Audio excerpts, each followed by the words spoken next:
Ini baru nih teman-teman ya, jadi baru tahun kemarin kalau nggak salah, atau tahun ini, tahun kemarin kayaknya. Nah, tadinya kantor pusat DJP itu ada untuk direktorat yang ngurusin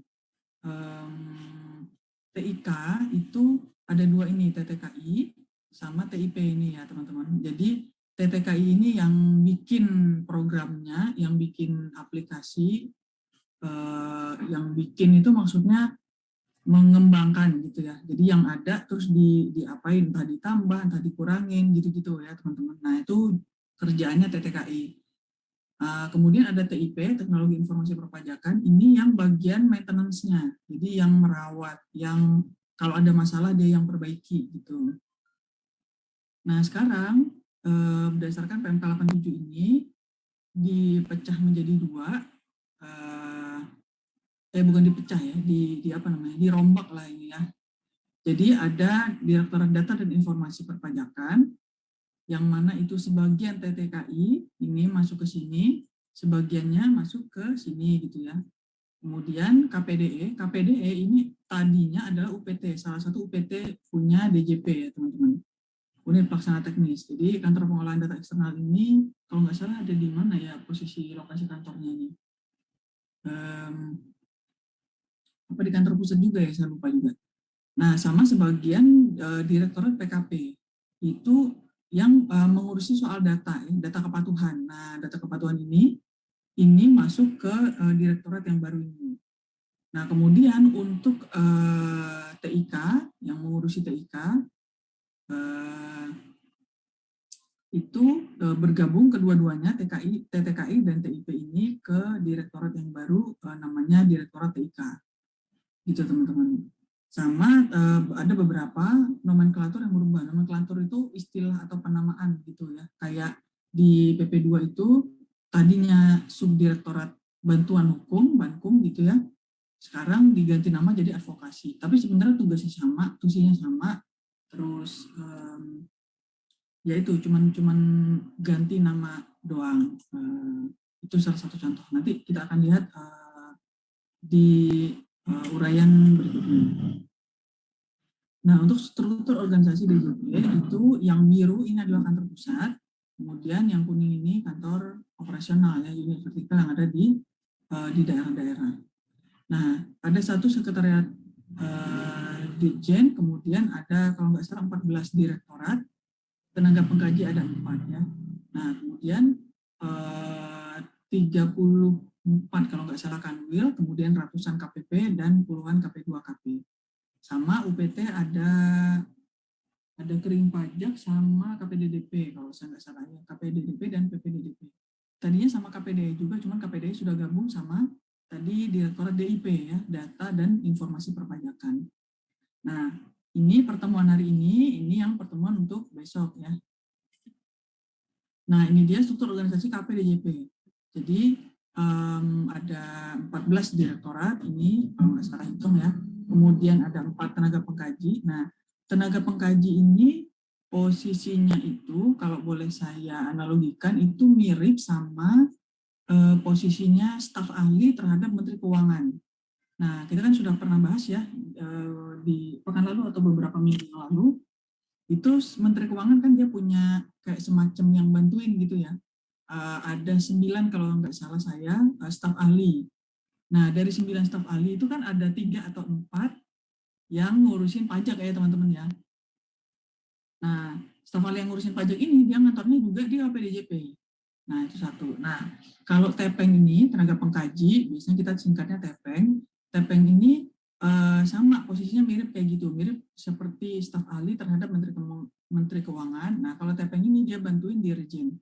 Jadi kalau dirjen itu 1A, eselon 1A, kalau TPENG ini eselon 1B. Jadi sebenarnya mereka sama-sama eselon 1, cuman kayak apa ya, kayak semacam asistennya lah gitu ya, asisten dirjen gitu. Jadi ada kerjaan-kerjaan dari tiap-tiap direktorat yang ada di bawah ini itu nanti di kayak semacam dalam tanda kutip diasistensi oleh tenaga pengkaji ini ya. Dari tenaga pengkaji ada 4 bidang extend dan intensifikasi. kemudian pengawasan dan penegakan hukum, lalu bidang pelayanan perpajakan, sama pembinaan dan penertiban SDM. Nah, seperti biasa, seperti di izin yang lain juga ada Sekretariat Direktur Jenderal ya. Kita akan bahas satu-satu. Nah, khusus untuk DJP, teman-teman, kita akan bahas sampai eselon 3 ya. Jadi kalau kemarin-kemarin kan di Jen yang lain itu kita cuma bahas TUSI sampai eselon 2, kalau DJP ini sampai eselon 3. Ya, jadi memang agak detail untuk DJP ya, teman-teman. Mudah-mudahan kalian semua nanti bisa penempatan di sini ya. Ada yang mau penempatan di sini? Di DJP atau malah pengen Pemda ini? Pemda juga not bad ya teman-teman ya. Kalau Pemda itu kalian nggak pusing mutasi deh. Kalau di DJP ini aduh tiap 3 tahun sekali keangkut nggak gitu ya mutasi dan belum ketahuan juga ini belahan Indonesia sebelah mana lagi yang menjadi petualangan berikutnya gitu ya. Teman saya itu terakhir Papua dia, terus sekarang alhamdulillah gitu mendekatnya kemana, ke Balikpapan apa ke Pontianak kalau nggak salah, keluarganya di Jakarta. Ya itu intermezzo sedikit. Ini tugas dan fungsi DJP ya, kita akan lihat satu-satu ya dari direktorat-direktoratnya. Pertama, Sekretariat Dirjen Pajak. Nah, ini tugas fungsinya sebagaimana yang lain juga, mereka ada dukungan administrasi ya kepada semua unsur di lingkungan DJP. Nah, ini bagian, jadi di bawah Sekdirjen itu ada bagian-bagian. Nah, ini bagian organta. Pertama bagian organta. Organta ini, nah, saya dulu di sini teman-teman. Jadi waktu baru lulus D3 itu, penempatan pertama kali saya di subbag organisasi bagian organta. Nah, cuman kalau boleh cerita ya, jadi ada side jobnya, side job. Jadi waktu itu saya jadi sekretaris juga, jadi sekretaris kepala bagian.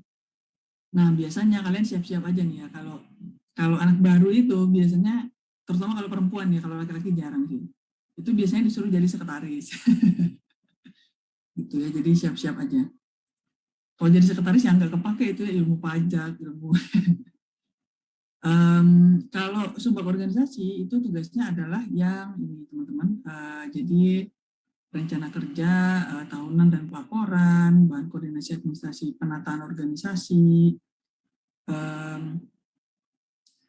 misalnya KPP, bikin KPP baru ya, atau KPP lebur, KPP nambah, atau ada perubahan wilayah misalnya ya, jadi KPP-nya tetap misalnya, tapi wilayah kerjanya berubah gitu misalnya.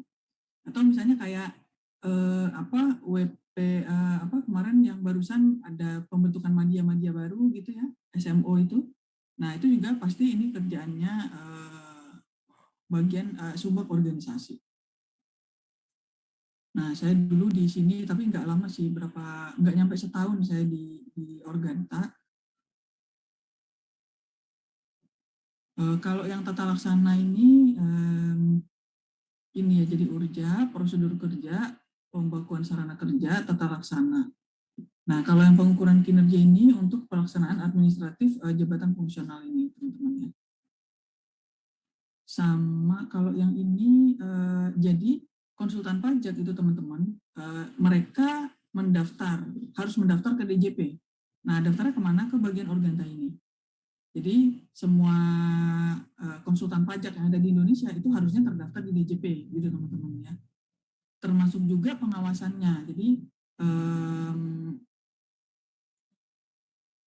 saya lupa juga yang PPPK itu termasuk konsultan pajak juga apa enggak ya kemarin ya? Kayaknya akuntan publik ya. Nah, saya lupa deh. Ada yang ingin nggak? PPPK itu termasuk konsultan pajak apa enggak ya? Kayaknya enggak ya. Jadi konsultan pajaknya kayaknya emang ke DJP, bukan ke PPPK. Nah, ini bagian organta ya. Kemudian ini bagian P4. Nah, tadinya bagian yang mengurusi kepegawaian itu ada satu bagian, teman-teman. Jadi, tapi kemudian dipecah menjadi dua nih. Jadi ada bagian P4, kemudian bagian mutasi dan kepangkatan. Nah, P4 ini adalah yang bagian perencanaan dan pengadaan pegawai, Jadi ini yang ngasih, yang menganalisa ya, menganalisis tahun depan misalnya DJP butuh berapa tambahan pegawai misalnya gitu. Kemudian kalau ini perencanaan pengenalan, kemudian layanan dan manajemen basis data, administrasi peningkatan kapasitas, sama pemberhentian pemensiunan pegawai. Nah, jadi kalau pegawai mau pensiun itu administrasinya di bagian ini. Nah, kalau mutasi kepangkatan ini ya yang bagian mutasi-mutasiin gitu ya. Jadi ini adalah orang yang akan mengetikkan nama kalian. Kalau kalian penempatan di DJP, nanti kalian ditempatkan di KPP mana. Nah, namanya dimasuk-masukin tuh di KPP-KPP itu ya. Atau di Kanwil, atau mungkin di kantor pusat. Nah, ini bagian mutasi dan kepangkatan ini. Jadi SK mutasi, surat keputusan mutasi, itu di bagian ini yang mengerjakan. Oh iya, mutasi itu tidak hanya yang ini ya teman-teman. Jadi tidak hanya mutasi yang nasional gitu ya. Jadi mutasi itu juga bisa atas permintaan sendiri. Nah, jadi ini khusus untuk yang perempuan-perempuan ini ya. Jadi istri itu bisa dia mengajukan pindah mutasi gitu, ikut suami misalnya. Itu salah satu alasan yang diperkenankan setahu saya. Beberapa teman juga ada yang mutasi kalau yang laki-laki, tapi kalau yang laki-laki tidak bisa ikut istri gitu ya. Nah, ini salah satu apa nih ya, privilege ya, kemudahan lah ya, jangan keuntungan ya, kemudahan untuk istri-istri ya. Jadi kalau istri itu dia bisa mengajukan mutasi ikut suami gitu, mandiri ya. Jadi mengajukan atas permohonan sendiri. Nah, permohonan sendiri ini tapi belum tentu dikabulkan ya teman-teman ya. Jadi saya dulu pernah sekali ngajuin, 2 kali saya malah. Saya udah 2 kali ngurus mutasi ikut suami ini ya. Jadi waktu suami saya mutasi ke Gorontalo saya ikut, waktu 2 tahun kemudian suami saya keangkut lagi namanya di SK mutasi, dia mutasi ke Jakarta, nah saya ngajuin lagi permohonan ikut sendiri. Nah, ikut sendiri ini agak-agak apa ya, nasib-nasiban juga kalau saya bilang ya, karena belum tentu satu. Biasanya kalau orang mutasi itu ada uang pindahnya teman-teman. Jadi nggak cuman kamu dimutasi ya udah sana cus jalan sendiri, nggak gitu ya. Jadi tapi itu tidak cuma di Kementerian Keuangan, di seluruh instansi setahu saya juga begitu ya. Jadi ada uang pindah namanya. Nah, tapi kalau kita mengajukan mutasi atas permintaan sendiri ini uang pindahnya jadi nggak dapat gitu teman-teman. Karena kan itu kayak menyalahi apa ya? Bukan menyalahi sih, apa ya?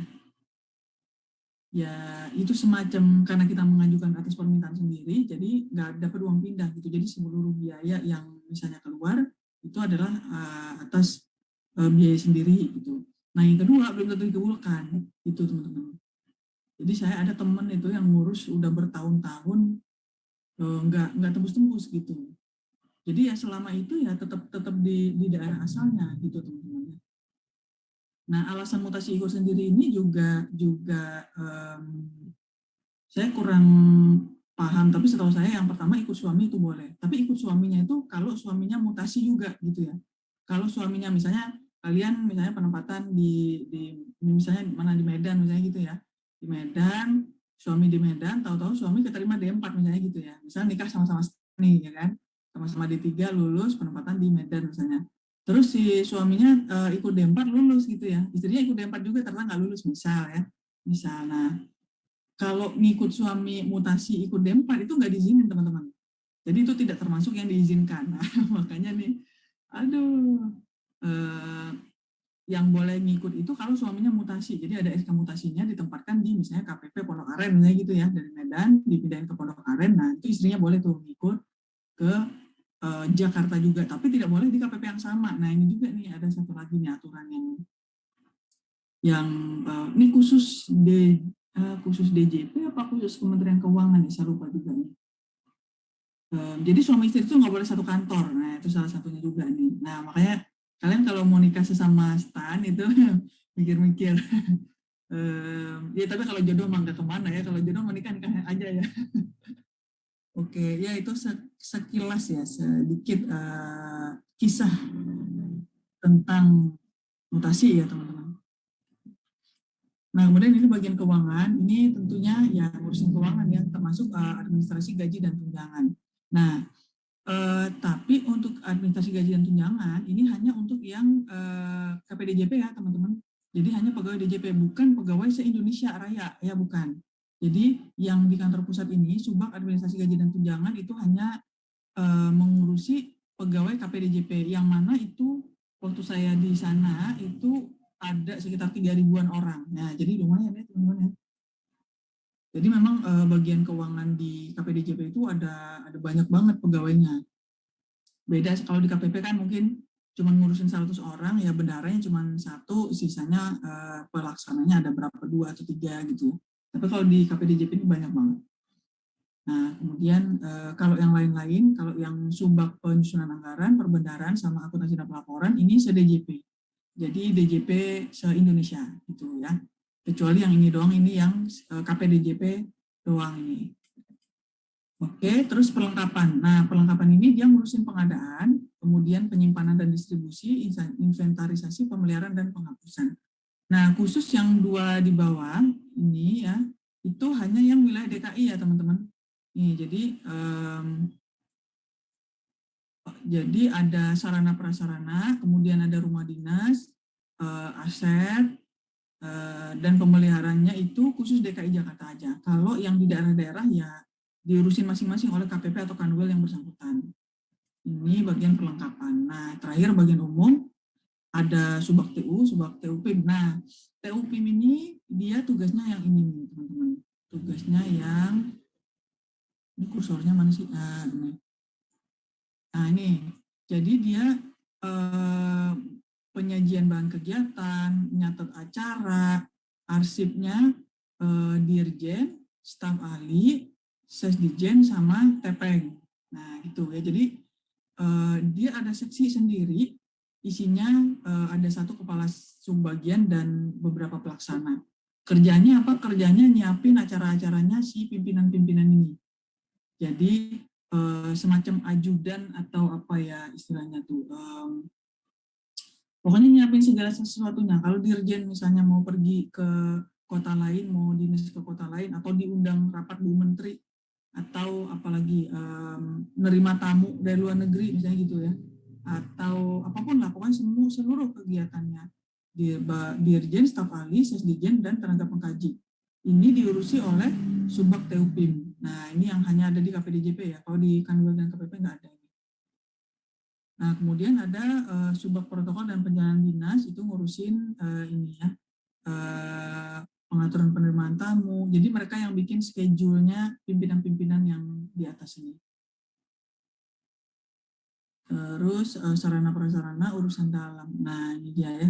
Jadi TUPIM ini ya, ini orang-orang harus cekatan, kalau di sini harus cepet gitu ya. Harus tahu caranya ngurusin pimpinan gitu, karena ini kan pimpinan-pimpinan tertinggi di DJP ya. Nah, staf ahli ini adalah staf ahli keuangan yang staf ahli Menteri Keuangan yang saya ceritain tadi ya. Jadi ada 3 atau 4 saya lupa, staf ahli Menteri Keuangan yang ngantornya itu di KPDJP gitu, karena dia memang ngurusin perpajakan ya. Kalau nggak salah staf ahli pengawasan pajak, staf ahli apalagi, pokoknya ada 3 atau 4 gitu ya. Nah,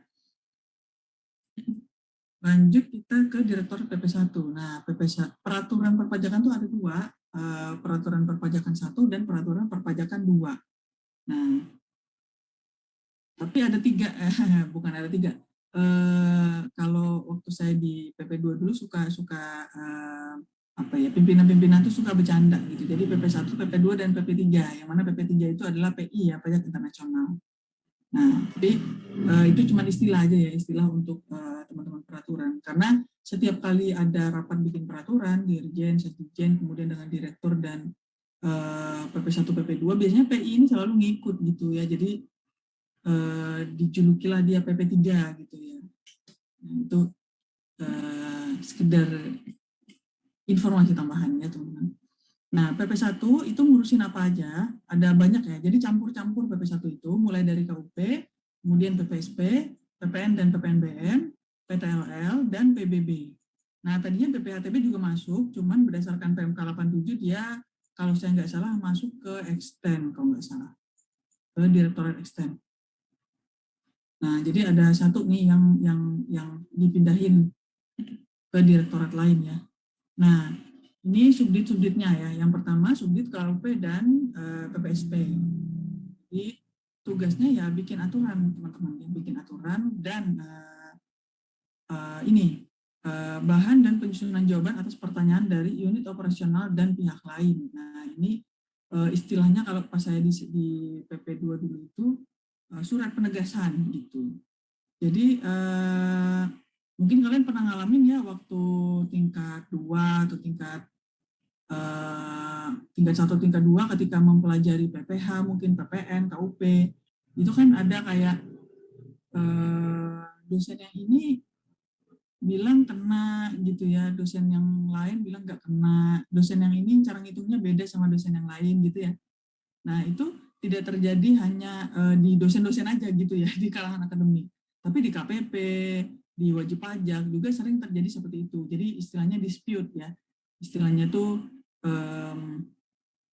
karena aturannya kadang mungkin kurang jelas gitu ya, atau kadang itu memang tidak diatur di aturannya itu. Nah, tidak diatur di aturan sehingga ketika terjadi kasus di lapangan, KPP atau WP itu bingung nih mau diapain, ini kena pajak atau enggak nih gitu.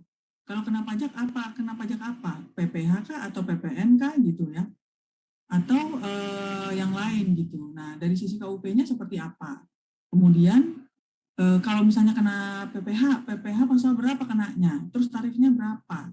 Terus di DPP-nya misalnya dasar pengenaan pajaknya dari mana? Nah, itu sering kali di lapangan ada tadi perbedaan pendapatnya. Kadang WP juga suka ngaduk gitu ya. Jadi misalnya ada temennya WP lain terdaftar di KPP lain gitu ya teman-teman. Atas transaksi yang sama misalnya nggak kena pajak nih gitu.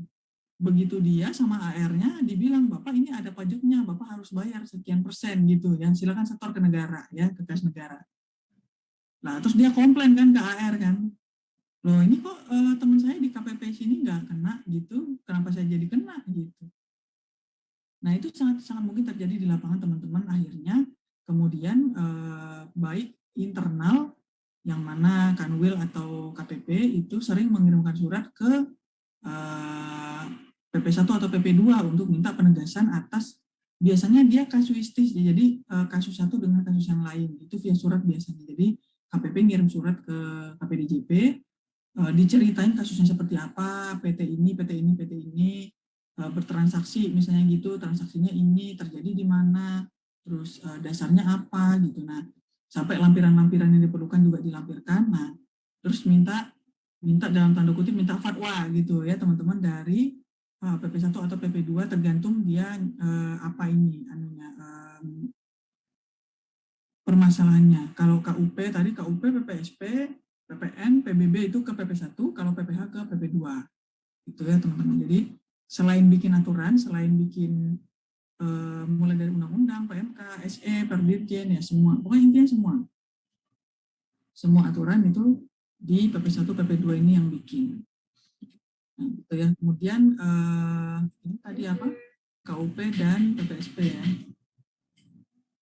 Izin sebentar ya teman-teman. Nah, kemudian ini peraturan PPN industri. Nah, jadi PPN itu ada dua subdit, PPN industri sama PPN dagang dan jasa. Jadi dagang dan jasa sama PTLN ini di satu subdit.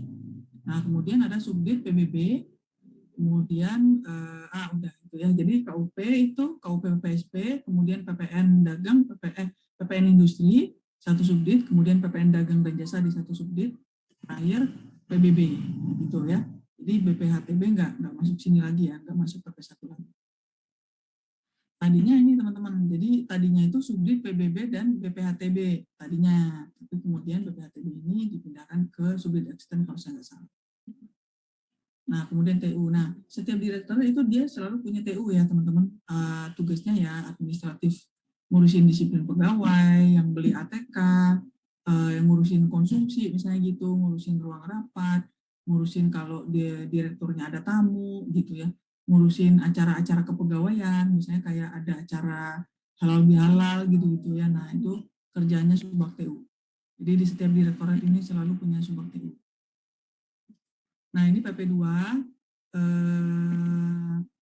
saya berapa ya, 2 tahun lebih kurang ya, lebih dikit, 2 tahun lebih dikit di PP2 ini.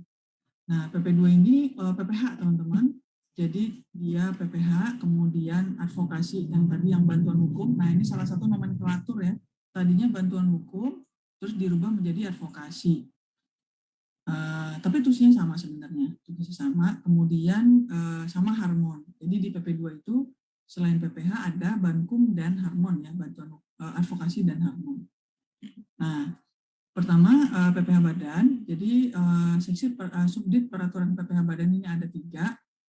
Kalau saya tidak salah ingat, ya, yang satu ini yang badan secara umum, jadi ketentuan badan secara umum. Yang 2 ini fasilitas perpajakan, kemudian yang 3 ini kalau nggak salah pertambangan dan migas. Jadi badan 1 yang umum, badan 2 fasilitas perpajakan, badan 3 migas. Nah, ini yang saya bilang, kalau nggak salah waktu membahas dia di Dirjen Bea Cukai kemarin saya sempat singgung, kalau di Dirjen Bea Cukai yang ngurusin fasilitas kepabeanan dan cukai itu ada 1 direktorat ya, jadi eselon 2 sendiri. Tapi kalau di DJP cuman level seksi aja dia ya, level eselon 4. Nah, kemudian PP2.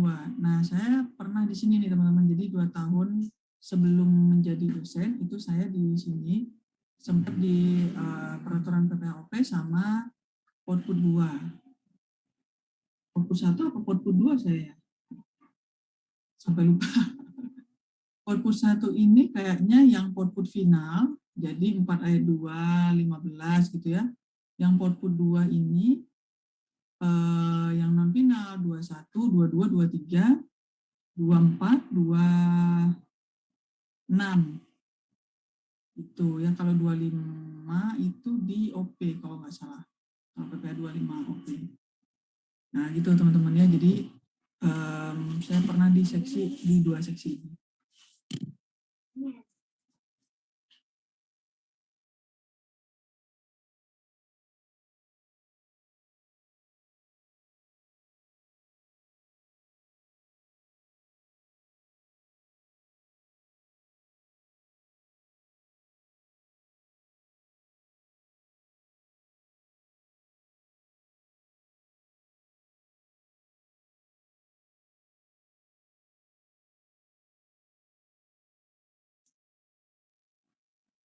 Oke, ini output PPH dan PPHOP.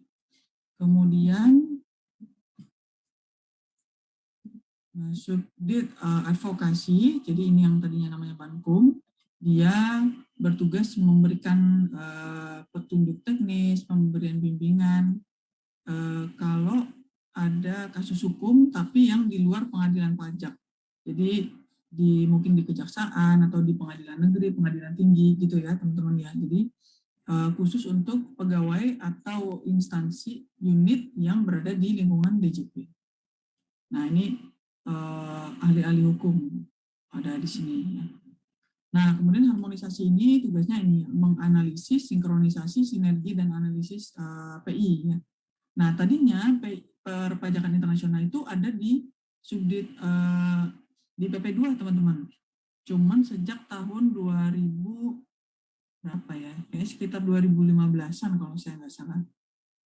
Itu dia naik level jadi direktorat.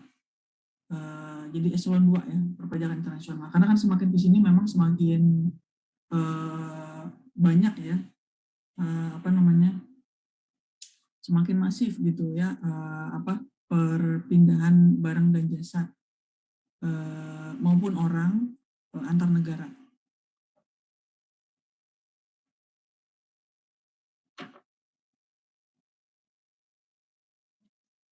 Nah, kemudian Subak TU. Nah, sekarang ke yang ketiga, Direktur Pemeriksaan dan Penagihan.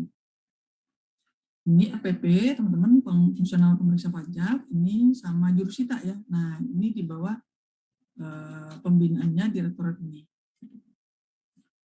Nah, jadi pertama subdit perencanaan pemeriksaan. Jadi ini kalau yang menyusun aturan terkait pemeriksaan, teman-teman. Jadi aturan untuk perencanaan pemeriksaan dan strategi. Nah, kemudian kalau ini tekniknya, teknik pemeriksaannya, gimana cara melakukan pemeriksaannya. Kalau yang ini tadi kan perencanaan, ya mungkin dokumen apa. Kalau yang ini sudah lebih ke tekniknya. Jadi gimana cara memeriksa, misalnya kayak saya pernah waktu itu pernah rapat tentang DPP nilai lain ya. Jadi dasar pengenaan pajak nilai lain. Jadi pemeriksa WP ini kan juga macam-macam ya teman-teman. Jadi ada WP yang patuh, yang kooperatif gitu ya. Tapi banyak juga WP-WP ini yang balelo juga, yang bandel gitu ya. Nah begitu diminta laporan keuangan nggak dikasih misalnya gitu. Nah kalau namanya kita memeriksa itu kan harus ada dokumennya ya. Nah kalau nggak ada dokumennya gimana cara meriksanya? Nah itu gimana cara meriksanya itu ini dari bagian teknik ini yang membuatkan aturan. Jadi supaya nanti pemeriksa-pemeriksa yang ada di lapangan begitu dia nemu kasus yang serupa sudah ada panduannya lah kira-kira gitu. Nah ini yang transaksi khusus dia khusus nih teman-teman. Jadi perusahaan grup, kemudian SDA sama TP ya. Jadi transfer pricing dan khusus lainnya ini dibuat aturan yang khusus karena transaksinya juga tidak seperti transaksi normal pada umumnya. Nah ini kerjasama dan dukungan pemeriksaan, kerjasama karena ketika melakukan pemeriksaan itu kan kalau yang tersangkut uang ini kan pasti banyak masalah di lapangannya ya teman-teman, dan nggak bisa pemeriksa jalan sendiri gitu teman-teman ya. Makanya biasanya akan bekerja sama meminta bantuan gitu kepada instansi terkait, misalnya kepolisian atau mungkin kejaksaan seperti itu ya teman-teman. Nah kemudian penagihan ini ya ini debt kolektornya, ini ada debt kolektornya DJP ya, penagihan ini jurusita. Nah jadi bagaimana caranya, aturan-aturan mengenai strateginya, dukungan, perencanaan, evaluasi penagihan, dan pengelolaan mutu dan implementasi penagihan. Nah, selanjutnya penegakan hukum. Kalau tadi pemeriksaan penagihan itu terkait pemeriksaan yang biasa, kalau penegakan hukum ini sudah tindak pidana nih teman-teman ya. Jadi udah bandel banget ini ya. Jadi kalau pemeriksaan tadi kan ada pemeriksaan rutin, maksudnya belum tentu dia bandel, bisa jadi dia diperiksa kan gitu teman-teman ya. Nah, tapi kalau yang di penegakan hukum ini udah ketahuan, udah ada indikasi bandel nih WP-nya ya. Nah, ini subdit yang pertama pemeriksaan bukti permulaan, kemudian penyidikan. Nah, ini lebih bandel dari yang tadi ini. Kalau bukti permulaan baru terduga gitu ya, baru diduga doang. Tapi kalau penyidikan ini sudah pidananya udah levelnya di atas yang tadi. Nah, kemudian forensik ini lebih canggih lagi nih, mafia atau apa termasuk nih barang bukti dan tahanan gitu ya. Jadi forensik ini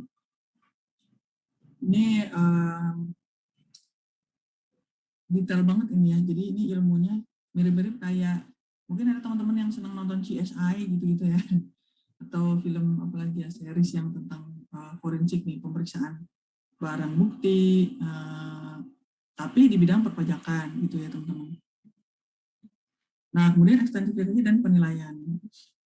Nah ekstensifikasi ya bagaimana menambah WP baru gitu ya. Jadi menambah wajib pajak dan memperluas basis pajak, termasuk penilaian ini apa PBB ya, tanah bangunan.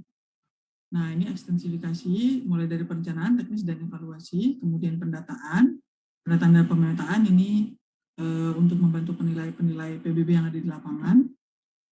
Nah penilaian 1 ini bumi ya teman-teman, kalau penilaian 2 itu bangunannya gitu ya. Terus nah udah. Nah lanjut kita ke keberatan banding. Nah jadi ini adalah bagian yang mengurusi WP-WP yang keberatan nih. Di KPP kan juga ada, WP bisa mengajukan keberatan ke KPP ya teman-teman. Jadi misalnya WP diperiksa oleh KPP, kemudian tidak setuju dia dengan hasil pemeriksaan dari KPP. Nah, dia ngajuin keberatan.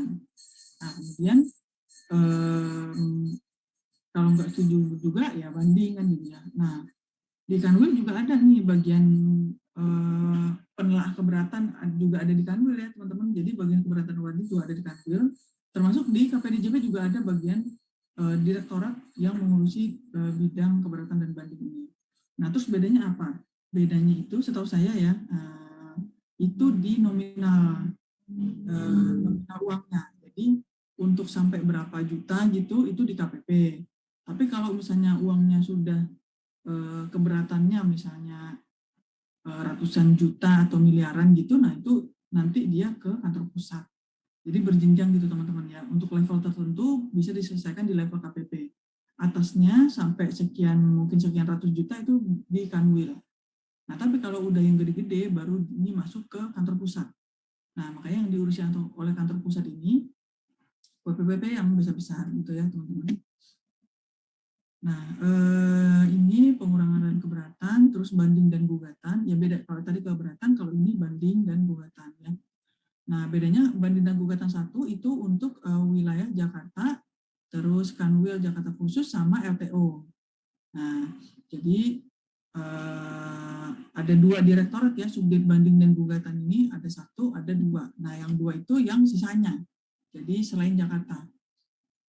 Jadi Sumatera, Kalimantan, Sulawesi, Bali, Nusa Tenggara, Maluku, Papua, dan Jawa selain Jakarta. Nah, jadi intinya kalau yang banding satu itu Jakarta khusus dan LTO, kemudian sisanya itu di banding dan gugatan. Nah, terakhir peninjauan kembali dan evaluasi. Kalau PK ini kan sudah ke level apa ya? Pengadilan pajak ya teman-teman ya. Nah, ini mereka lah yang nanti akan menyelesaikan. Memang tidak sebanyak mungkin yang keberatan atau banding dan gugatan, tapi kasusnya itu biasanya yang sudah yang apa ya complicated gitu ya teman-teman ya. Karena keberatan nggak deal gitu ya, udah naik ke banding tetap nggak deal. Nah sampai terakhir ke PK ini. Nah next Direktorat PKP ya, potensi, kepatuhan dan penerimaan. Nah mereka inilah yang memegang data nih teman-teman. Jadi data kepatuhan, data penerimaan, mereka nih yang ngejagain penerimaan setiap harinya, setiap bulannya, setiap semesterannya. Nah, kalau misalnya dibandingkan tahun lalu, misalnya penerimaan tahun ini gimana, naik atau turun atau sama aja. Kalau naik berarti apa yang dilakukan, kalau turun apa yang harus dilakukan gitu. Nah, itu dari PKP ini yang akan melakukan analisisnya. Nah, pertama subdit potensi dulu, ini ada sektor industri, perdagangan dan jasa. Jadi mereka ini yang bikin nyusun teknis ininya, penghitungan potensinya teman-teman. Jadi biar AR tahu cara ngitung potensinya gitu ya. Kemudian ada subdit dampak kebijakan, ini ya mereka meneliti ya intinya. Jadi di subdit dampak ini banyak meneliti nih. Kemudian kepatuhan dan pengawasan. Nah ini nih yang AR nih ya. Jadi yang meneliti kepatuhan seksi-seksinya itu dibagi per WP ya. Jadi per sektor ada yang industri, dagang, jasa sama pengendalian mutu pengawasan. Nah kemudian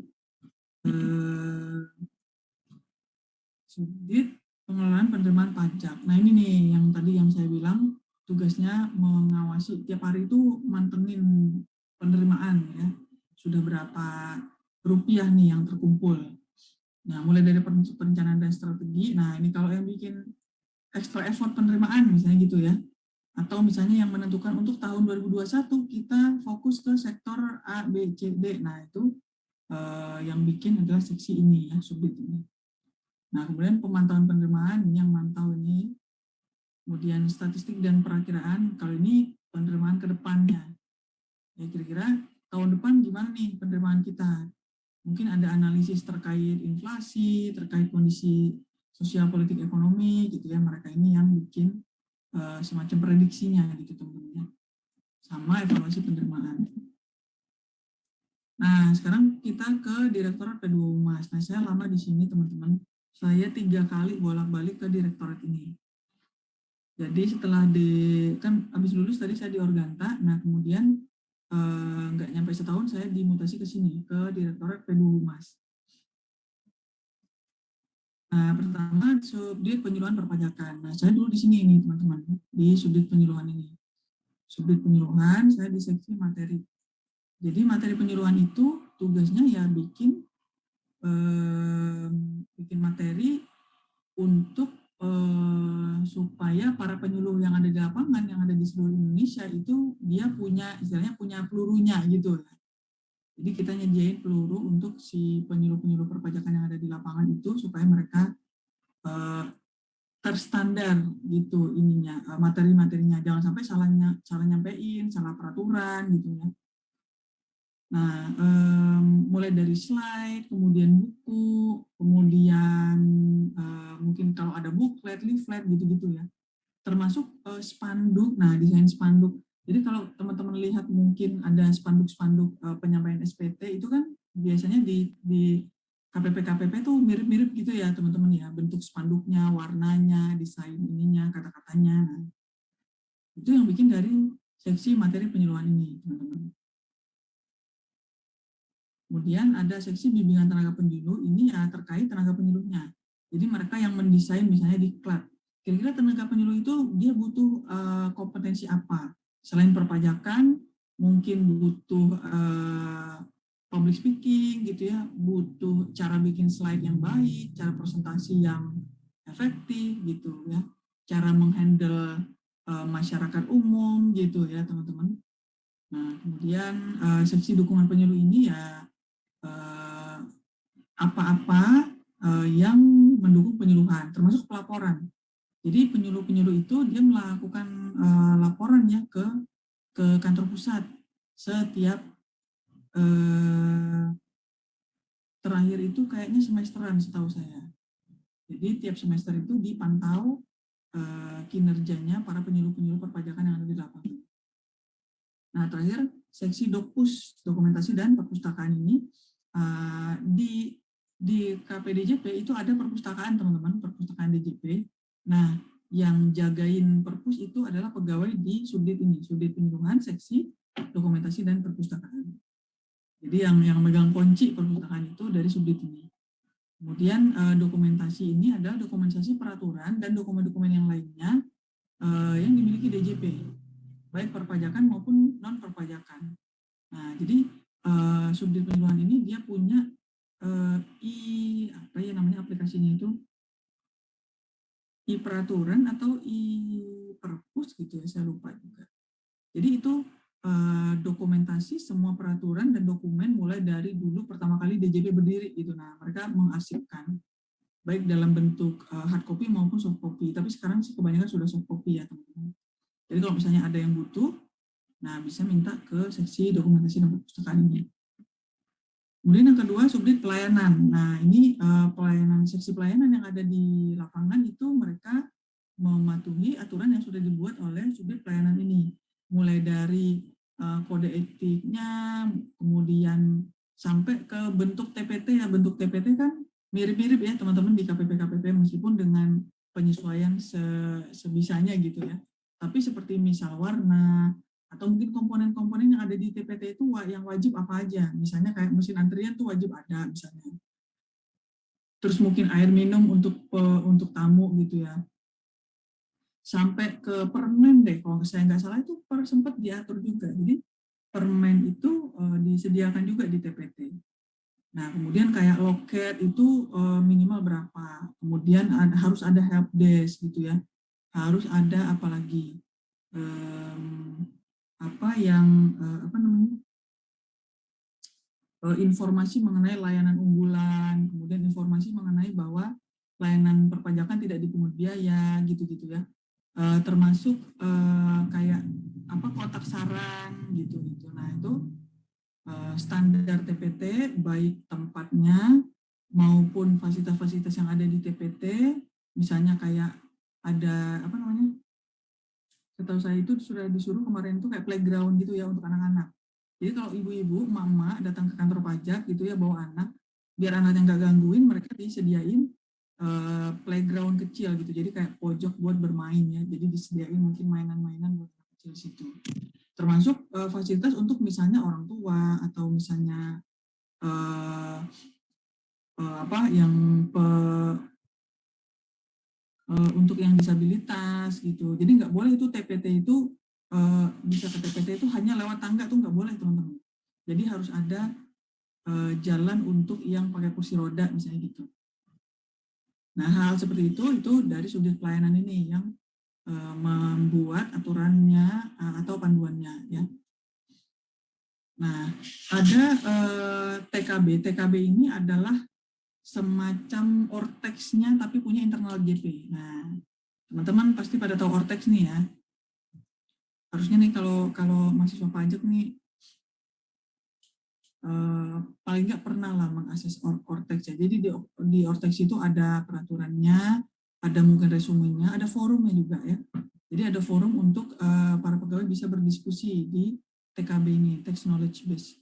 Jadi ini adalah aturan-aturan termasuk resumenya. Jadi misalnya AR atau pegawai-pegawai Fiskus yang ada di lapangan, ketika mereka ingin mengakses aturan, nggak harus baca isi aturannya karena kan bahasa peraturan itu agak-agak tidak mudah dimengerti gitu teman-teman ya. Perlu pengetahuan hukum minimal sedikit, tapi dengan TKB ini sudah diresumekan, sudah diringkas gitu sehingga bisa diketahui informasi-informasi langsung. Itu salah satu yang ada di TKB. Nah, untuk pemutakhirannya ada di seksi pelayanan ini. Di subdit pelayanan seksi pemutakhiran TKB. Nah, kemudian subdit humas. Nah, ini yang sekarang kasubditnya, kalian sempat kemarin ketemu Bu Ani ya, Bu Ani Natalia, waktu di mata kuliah komunikasi publik ya, yang semester kemarin. Nah, beliau kasubdit humas perpajakan, tapi sekarang sudah ganti, sudah enggak beliau lagi. Nah, ada 4 seksi di humas, itu ada seksi internal. Hubungan internal ini maksudnya intern pegawai DJP. Jadi, misalnya salah satu contohnya adalah ketika Direktorat PP1, PP2 bikin aturan baru, nah itu kan jangan sampai UWP tahu duluan ya, baru Fiskus tahu belakangan gitu, jangan sampai kan. Makanya sosialisasi ke internal dulu, baru kita sosialisasikan ke eksternal. Nah, hubungan internal ini mereka yang mengarrange kegiatan sosialisasi internal biasanya. Jadi misalnya nanti akan dibuat semacam apa ya, acara yang mana teman-teman dari pembuat peraturan nanti akan jalan ke seluruh Indonesia, ya nggak ke seluruh Indonesia sih, maksudnya ke titik-titik tertentu untuk melakukan sosialisasi langsung kepada teman-teman pegawai DJP yang ada di lapangan. Nah, kalau eksternal ini ya tentu ke yang di luar DJP, termasuk paling sering itu ya media ya teman-teman. Nah, ini hubungannya dengan para jurnalis-jurnalis, berita-berita perpajakan yang ngasih informasi ke media, itu adalah bagian hubungan eksternal. Pengelolaan berita memang perlu dikelola, iya perlu teman-teman. Jadi ini adalah seksi yang menganalisis setiap hari itu mereka ngumpulin berita tentang perpajakan atau DJP. Jadi kira-kira tone masyarakat ini lagi positif, apa lagi negatif, apa yang sedang didiskusikan masyarakat umum sekarang gitu ya. Kemudian apakah perlu di counter atau seperti apa? Apakah ada surat pembaca misalnya dari yang melaporkan atau mengadukan mungkin ada pelanggaran di lapangan gitu, atau ada keluhan dari masyarakat terkait mungkin kinerja DJP atau pegawai DJP gitu. Nah, kemudian terakhir pengelolaan situs ini yang ngurusin pajak.go.id termasuk medsosnya ya. Jadi kalau saya nggak salah DJP itu punya Twitter, Instagram, sama Facebook. Nah, 3 medsos ini dikelola oleh Taxmin yang ada di seksi pengelolaan situs ini ya. Nah, kemudian subdit KK. Jadi ini kerjasama dan kemitraan. Kalau dalam negeri ini ya dengan instansi yang ada di dalam negeri ya teman-teman. Jadi bikin-bikin MOU. Nah, itu ceritanya ya. Kalau luar negeri ini ya dengan luar negeri gitu teman-teman ya. Jadi dengan negara lain atau organisasi internasional. Nah, kalau seksi kemitraan ini dengan WP. Misalnya dengan asosiasi pedagang, dengan mungkin apa namanya, perhimpunan apa gitu biasanya ya, atau komunitas apa gitu. Jadi DJP harus menjalin hubungan baik ya dengan masyarakat, termasuk organisasi-organisasi kemasyarakatan. Nah, itu tadi Direktorat P2 sekarang kita ke Direktorat DIP. Nah, ini direktorat baru nih, teman-teman. Ini yang tadi gabungan dari sebagian TTKI, KPDE, sama PKP, tadi sebagian PKP. Nah, pertama Subdit, apa nih, tata kelola data dan informasi. Jadi, mereka mengelola data nih ceritanya, teman-teman. Kemudian ada pengelolaan data internal, termasuk data warehouse. Nih, honestly saya nggak ngerti nih data warehouse ini apa ya. Terus pengelolaan data eksternal ini ya data dari luar DJP ya. Kalau internal ini yang ada di SIDJP, yang ada di mana lagi ya, SIDJP, situs ya, kemudian dan lain-lain. Nah, kalau data eksternal ini ya data dari kepolisian, data dari Samsat, data dari Pemda, data dari mana lagi, Ditjen Bea Cukai misalnya, dan lain-lain. Nah, ini dikelola datanya oleh pengelola data eksternal ini. Kemudian ini analisis data, lalu, nah ini yang tadi ya, yang PKP nih, yang dari PKP, ini dia mengidentifikasi, menilai risiko WP dan sains data. Nah ini jadi kepatuhan nih, terkait kepatuhannya. Nah ini yang direktorat yang ngurusin SIDJP nih. Jadi programmer, peranata komputer ini kumpul di direktorat ini. Nah, ada Subdit Tata Kelola Sistem Informasi, ini yang ngurusin SIDJP. Kemudian pengembangan sistem, ini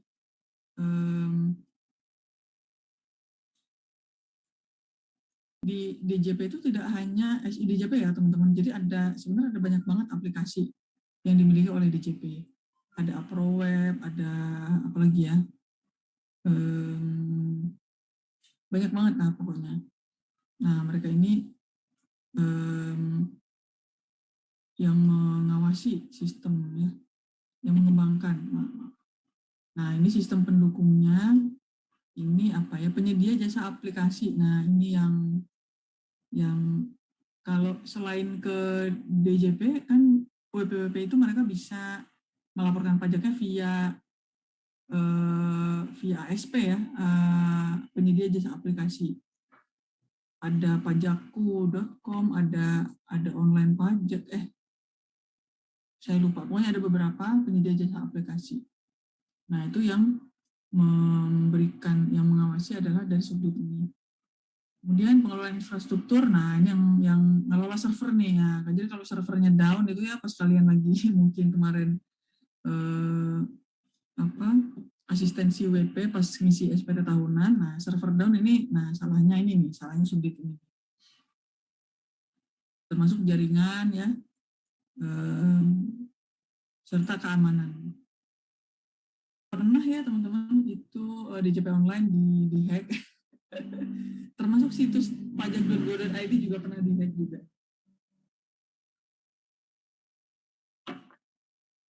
Tapi alhamdulillah nggak nyampe sehari sih, udah balik lagi. Nah, ini LASIS nih, layanan sistem. Jadi pemantauan dan pelayanan sistem informasi ini, kalau boleh saya bilang, semacam call center-nya khusus untuk aplikasi perpajakan. Jadi SIDJP-nya aneh-aneh gitu ya, AR nggak bisa buka profil WP-nya misalnya gitu, nah itu mereka nanti akan menghubungi LASIS ini, layanan sistem. Nah, nanti dari bagian LASIS ini nanti yang akan menindaklanjuti, ya orang-orang TI semua. Nah, sekarang kita kepatuhan internal dan transformasi sumber daya aparatur. ITSDA ini yang ngurusin SDM ya teman-teman. Nah, pertama kepatuhan internal. Ini adalah internal kontrolnya, quality assurance-nya pegawai DJP. Jadi kepatuhan ini bukan kepatuhan WP ya teman-teman, jadi kepatuhan pegawai. Jadi disiplin pegawai ini di sini yang mengurusi bikin aturan pegawai gitu ya. Nah kalau ini yang ngurusin pegawai bandel ini. Nah ini bukan WP bandel tapi ini pegawainya yang bandel ya. Kan masih tetap ada ya bagaimanapun reformasi birokrasi yang sudah terjadi di DJP, di Kementerian Keuangan, dan juga di seluruh unit-unit pemerintahan itu tetap ada aja ya teman-teman orang-orang yang emang dasarnya oknum gitu ya, nakal gitu, masih suka mungkin minta uang dari WP gitu atau kerja sama dengan WP gitu ya, masih korupsi gitu ya teman-teman. Nah ini dari Subdit ini yang melakukan penyidikannya, pemeriksaan atas pelanggaran, baik kode etik maupun disiplin. Nah, ini termasuk disiplin juga ya teman-teman. Karena pegawai juga kan macam-macam ya. Nah kalau tadi yang serem-serem tuh ya, Subdit yang serem-serem, kalau ini enggak nih ya. Transformasi organisasi, ini mereka nyiapin ini, rencana jangka menengah, jangka panjang, kemudian kegiatan yang dibiayai oleh bantuan luar negeri, desain kelembagaan, urjab, uraian jabatan, prosedur kerja, dan analisis jabatan. Nah, ini dia transformasi organisasi. Dan terakhir, pengembangan manajemen kepegawaian. Ini yang ngurusin klasifikasi jabatan, sistem pengukuran kinerja, sama sistem mutasi, promosi, dan kompensasi. Nah, kalau teman-teman pernah dengar ada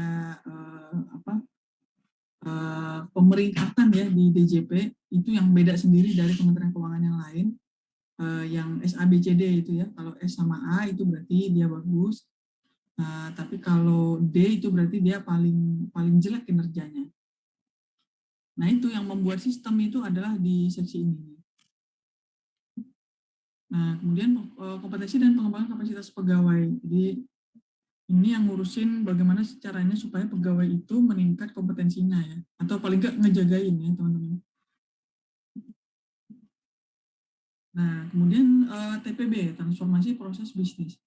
Ini adalah direktorat yang menyusun ininya nih, jadi kayak teknis pelaksanaan di lapangan. Jadi kalau PP1, PP2 sama PI, pajak internasional, itu kan mereka bikin ketentuan materialnya gitu ya, KUP formilnya. Tapi kalau yang TPB ini mereka nyusun aturan kayak ketika misalnya ada permohonan NPWP masuk, itu yang ngerjain seksi apa gitu. Nah, habis itu diteliti oleh seksi apa. Nah, itu yang bikin dari Subdit ini. Jadi mereka menyusun aturan terkait probis ya, proses bisnis internal DJP. Biasanya bentuknya tuh SE, surat edaran. Jadi memang SE ini tidak untuk sebenarnya tidak untuk umum ya teman-teman, untuk internal aja, internal instansi. Nih, jadi misalnya kalau mau restitusi, nah itu ngajuinnya kemana? Jadi WP kan bikin surat ya kan, bikin surat terus mereka mengajukan restitusi misalnya itu kepadanya kan kepada kepala KPP misalnya gitu. Nah dari kepala KPP dia menunjuk siapa untuk menindaklanjuti, seksi pelayanan kah atau AR kah atau mungkin pemeriksa kah gitu ya. Nah itu yang bikin adalah dari Subdit pengembangan pelayanan ini. Nah kalau ini pengembangan penyuluhan, jadi ini ya terkait kegiatan penyuluhan. Jadi baik itu misalnya kayak konsultasi, penyuluhan umum, sosialisasi. Nah kalau ini pengembangan penegakan hukum nih. Jadi kalau misalnya WP ada ini apa tadi bukti permulaan misalnya, nah siapa yang menindaklanjuti? Habis itu dikasih ke siapa gitu ya. Ini extend dan penilaian, kemudian ini manajemen transformasi. Jadi ini untuk aturan terkait manajemen pengembangan sama manajemen proses ya. Nah, lalu ini Direktorat PI ini salah satu direktorat termuda ini ya. Enggak.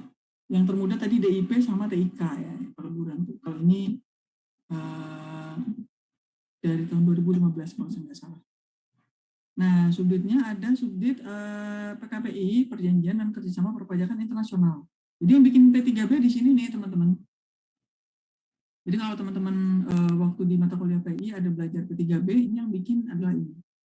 Ini 1, 2, 3-nya seingat saya itu berdasarkan per kontinen gitu ya. Jadi seksi PKSPI 1 itu yang Asia Afrika gitu.